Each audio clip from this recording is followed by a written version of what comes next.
So, changing the world. All of us want to change the world. I think this is a very, very common thing inside of us. Why is it that something that Jesus started over 2,000 years ago is a movement that has grown and grown and grown, is going, and still gaining steam? How did he change the world?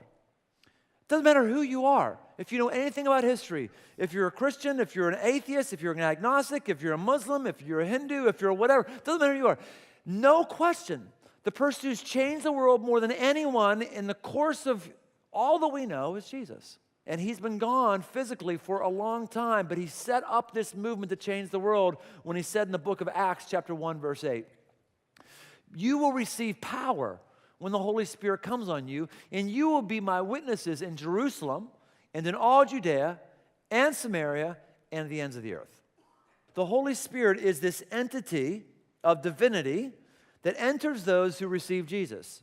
So when you commit yourself to him, you actually possess him. He actually comes and lives inside of you. And this was the power that had come on his followers that caused the ripple effects to go from Jerusalem, Judea, Samaria, the ends of the earth, in America in 2014 and beyond.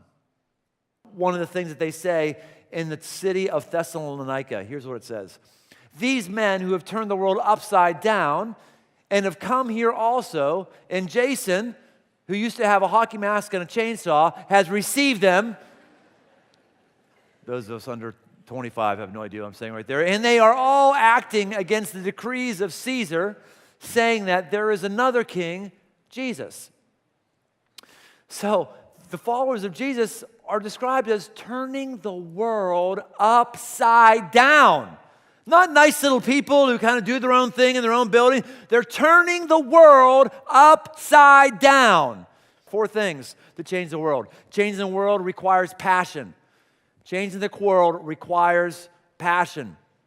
As the crow flies from Jerusalem, when Jesus uttered those words, to Thessalonica, as the crow flies, it's 921 miles. If you were to be a healthy adult, you could go 1,000 miles walking in 3 to 4 months.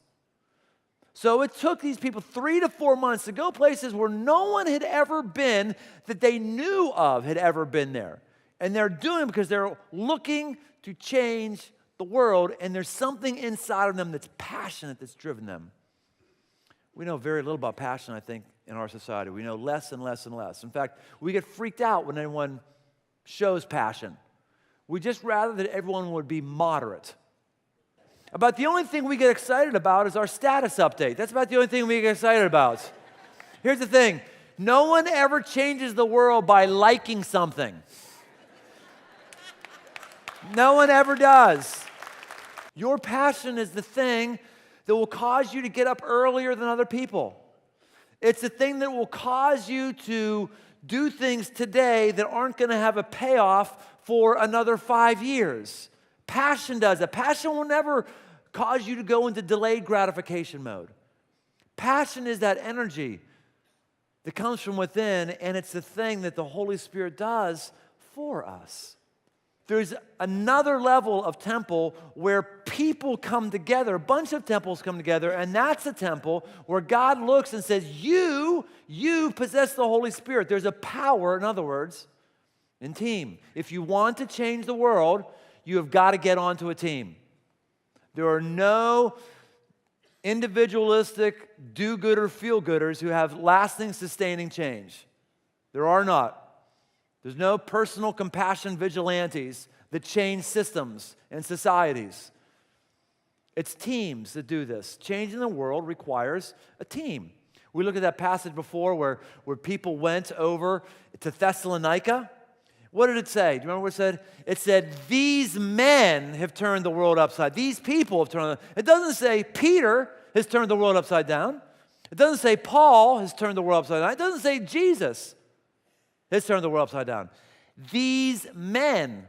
I love the value of team. It's important. It's all throughout the Bible. It's actually called church in the Bible. It's critical. We have to all learn to be in a team context or else power will not happen. Who is your team? Who is it you're going to stand through thick and thin with? Who is it that's encouraging you? You're encouraging them. Who is it that you know that we have a task before us and we're going after that? You change the world only when you have a team. And you also change the world when you embrace simplicity. Changing the world includes embracing simplicity. It requires simplicity.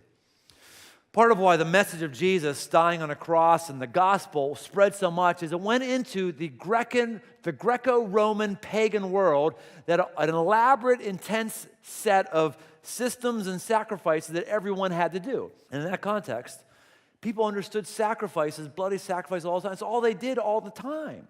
Sacrificing cows on top of mountains, sacrificing lambs in temples, multiple ones on a week-by-week basis, month-by-month basis, even sacrificing women, children. And it was all complex, and it was all convoluted, and it was like, whoo. And along comes the gospel, and they say, hey, here's the idea. There's only been one sacrifice, one lamb. His name was Jesus. He died once for you, and no one ever needs to die again.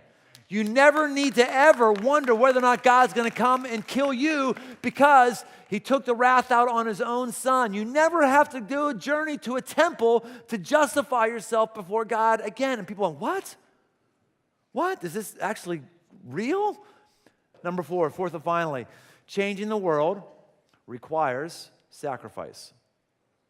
Requires sacrifice. Sacrifice isn't always like Jesus' sacrifice on a cross, this painful thing that's crushing. No, sacrifice doesn't have to be excruciating. Sacrifice just means that I could have this, and instead I'm going to give that. Anything that you could do that someone who is like you with your resources, with your options, would do, but they don't possess the Holy Spirit, whatever that is that you would do differently, that's the sacrifice. And it never gets easier. Now, once you start doing one sacrifice, that specific sacrifice gets easier for you, but when there's a new one, it always is hard.